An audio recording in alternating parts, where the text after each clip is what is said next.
देखिए, एक बात तो बड़ी वाज़ेह है कि पाकिस्तानी तारीख उठा लें, आज तक एसओपी की वायलेशन के ऊपर या परमिशन लेने के ऊपर 780 के पर्चे दर्ज हुए हैं? बिल्कुल नहीं, सवाल ही पैदा नहीं होता। हम्म। और अगर सवाल है, अगर यानी 6:30 बजे पर्चा दर्ज करके कहेंगे 7 बजे का टाइम है, हम्म। और दूसरी तरफ हम तो इनके अगेंस्ट एक्शन भी लेने वाले हैं।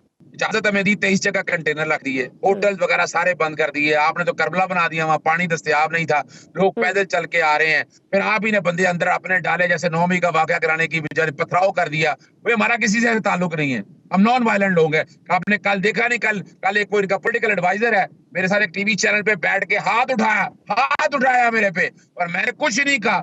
हमने कहा भी हम नॉन वायलेंट लोग हैं, हम तो अमन के दाई लोग हैं, हम तो अपना सफाई पसंद लोग हैं, हमारा इससे कोई ताल्लुक नहीं है। और मैं एक और बात बता दूं आपको। अच्छा, सर, वो चले तो फर्ज वो करें तो जनाब। कहते हैं ना कि लेकिन अगर आप इस तरह की जबान इस्तेमाल करेंगे हमारी लीडर के बारे में तो फिर आपको जवाब भी मिलेगा। नहीं, देखिए, मैं एक बात बताऊं, सवाल यहाँ लीडरशिप की नहीं है। अगर तो सिर्फ जमहूरी लीडरों के बारे में ना, तो जमहूरी तरीकाकार है। अगर फर्ज करें किसी को लोफर कह दिया या कोई ऐसी बात कह दी, तो वो तो हद के इज्जत का ना जी। लोफर का फौजदारी अपना पाकिस्तान ताजरात पाकिस्तान में कोई जुर्म नहीं है। अच्छा, अच्छा, हाँ, मैं भूल गया, सॉरी सॉरी सॉरी सॉरी। आपको अंदाजा नहीं है, 780 जब 9 मई का वाकया जब लगा पर्चे के हवाले से, तो बुशरा बीबी पे आया कि जनाब वो हंस रही थी, मुस्कुरा रही थी। तो आपको पता है, नए कवानीन के तहत हंसना मुस्कुराना भी दहशतगर्दी है, और दहशतगर्दी के वो पर्चा दर्ज हुआ। और अदालत ने क्या कहा? अदालत ने कौन सा जुर्म है?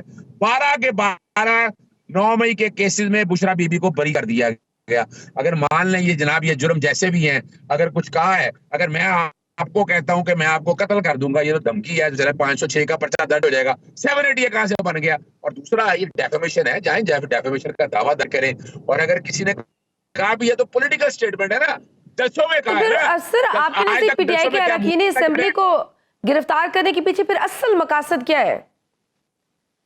असल मकासद बड़ी वाज़ेह है, दो बातें ध्यान में रखिएगा। एक तो हम्म। एस्टेब्लिशमेंट के जो सख्त बयाना लिया है ना, उसके खिलाफ भी आपको सबक सिखाएंगे। हम्म।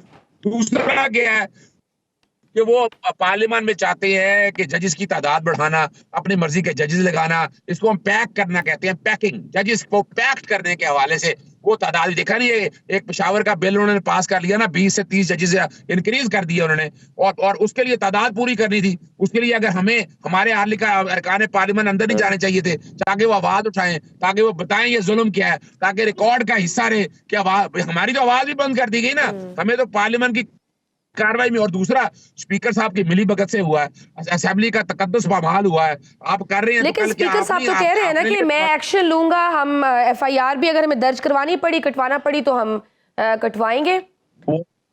देखिए, उसका बड़ी सिंपल सी बात है। अब क्या पछताए जब चिड़िया चुग गई खेत। जब आपका यानी आपको एक अलीमुन गड्ढापुर की एक बात पे इतना दुख आया, पर्चा दर्ज कर दिया आपने, और पार्लियामेंट की बेतौकीरी हुई। कितने भाई, आपको तो फौरन लाना चाहिए था। उन्होंने कहा लेके आओ वापस यहाँ पर, यहाँ छोड़ो हमारे मेंबर्स को, और उसके बाद अगर गिरफ्तारी होगी है तो आप करें। मगर ये कोई तरीका नहीं है। वो तो आपने खुद साबित कर दिया ना कि आपकी नालायकी है, लेकिन जो आप चौके तकद्दुस नहीं है, वो इनको क्या पता हो। देखिए जी, बात थोड़ी जाए, आप हो ना कि आईने पाकिस्तान 1973 की पामाली जितनी इस पार्लियामेंट ने की है ना, मैं आपको छोटी छोटी चीजें गिनवाना शुरू करूं। सर, आप सबसे पहला, आप पार्लियामेंट की पामाली और बेतुकीरी की बात कर रहे हैं, और आप ये भी कह रहे हैं पीटीआई की गिरफ्तारी को आप डेमोक्रेसी की गिरफ्तारी भी कह रहे हैं। मगर अगर हम पीछे जाएं माजी में, 2002 में आप ही के दौर में अगर हम देखें तो मौलाना जमालुद्दीन को भी पार्लियामेंट से गिरफ्तार किया गया था। तो उस वक्त ये देखिए ना, जब आप हुकूमत में थे तो आप लोगों के रवैये भी जमहूरी नहीं थे। आज मुस्लिम लीग नून हुकूमत में, जो अपोजिशन में, जो उन्होंने सहा, आज वो हुकूमत में आके वो भी ऐसे कर रहे हैं। तो मसला ये है ना, सोचने की बात तो आप पॉलिटिशियंस को है कि इससे सारा फायदा फिर किसको मिलता है। हर पॉलिटिकल पार्टी इसका निशाना बनती है, लेकिन इसमें पीछे फायदा लेने वाले कौन है? क्योंकि सियासी लोग तो एक दूसरे के खुद टांगे काट रहे हैं। देखिए, मैं बताऊं आपको, मोहतरमा बेनजीर भुट्टो जिंदा होती ना, तो कभी भी इस निजाम का हिस्सा ना बनती। मिसाके जमहूरियत बनाया था, इन्होंने कहा था तीसरी ताकत फायदा नहीं देंगे।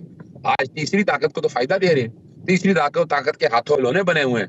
आपने एस्टैब्लिशमेंट को इस हद तक दे दिया। इस भाई आप देख रहे हैं वजीर आजम एक मुलाजम की तरह तो काम कर रहा है। कहीं वजीर आजम आपको नजर आया हो कि पाकिस्तान का वजीर आजम जमहूरी रवायात को बुलंद कर रहा है? नहीं नजर आ रहा। भाई हमने अगर गलती कर ली एक, चले मैं मानता हूं कि हमसे गलती हो गई, हालांकि वो उसका बकायदा ये था कि ऑर्डर जारी किया गया और बकायदा इजाजत ली गई। यहाँ तो तहरीरी तौर पर इजाजत आई, स्पीकर ने अगर इजाजत दी थी 103 के तहत, तो इजाजत आई, सामने नहीं आई। उस जुबानी कलामी आप जो मर्जी कहते रहे, और पार्लियामेंट के अंदर सभी का, और आगे एक फेस सेविंग के लिए एक बयान दे दिया, वजह के ये कुछ कर नहीं सकते जब तक पीछे से हुक्म नहीं आएगा। जब पीछे से हुक्म आएगा फिर आप देखिएगा सारा कुछ हो जाएगा। अभी वो अपना 22 अगस्त का जब जलसा मुलतवी किया था,